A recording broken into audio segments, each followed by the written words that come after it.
মাগুরা জেলার গভীরে ইতিহাসের একটি নীরব সাক্ষী হিসেবে দাঁড়িয়ে আছে এই অপূর্ব স্থাপনা।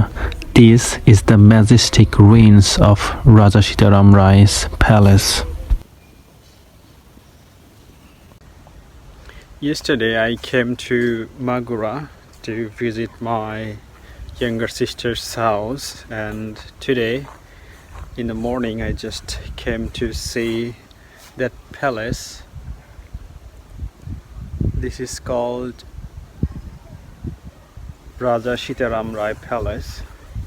So Let's go to explore that palace together. একটি জায়গা জাঁকজমক এবং ধ্বংসাবশেষ মিলেমিশে এক হয়েছে।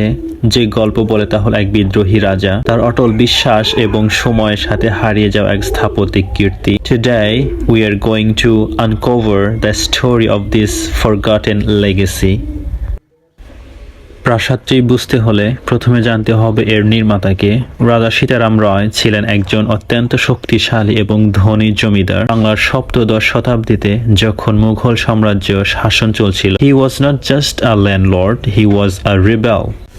তিনি মুঘল সম্রাট আওরঙ্গজেবের বিরুদ্ধে তার বিদ্রোহের জন্য বিখ্যাত। তার ছিল একটি বিশাল সেনাবাহিনী এবং যুদ্ধজাহাজের বহর। But more than anything he was a devoted followers of মা Kali. His faith was the source of his power. So এই প্রাসাদটি ছিল শুধু একটি বাড়ি নয়, এটি ছিল তার ক্ষমতার কেন্দ্রবিন্দু এবং তার স্বায়ত্তশাসনের প্রতীক। কবে এই বিশাল স্থাপত্য তৈরি হয়? Historians believe it was built between 1658 and 1688, অর্থাৎ সপ্তদশ শতকের শেষ ভাগে। এটি কেন নির্মাণ করা হয়? It served as a fortified capital and a royal residence, reflecting his immense power and status. এটি কি দিয়ে তৈরি হয়?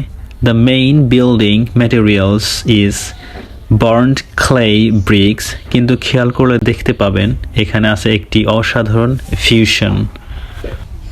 কিন্তু রাজা সীতারামের গৌরব সময় স্থায়ী হয়নি।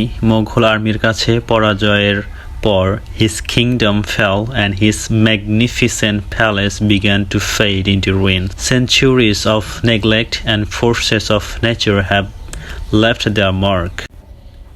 এটি এখন একটি ক্রুশিয়াল আর্কিওলজিক্যাল সাইট, যা বাংলার ইতিহাস এবং স্থাপত্যের বিবর্তনের স্বাক্ষর বহন করে চলছে। The palace was once covered with terracotta plaque showing flowers, geometric patterns and mythological scenes.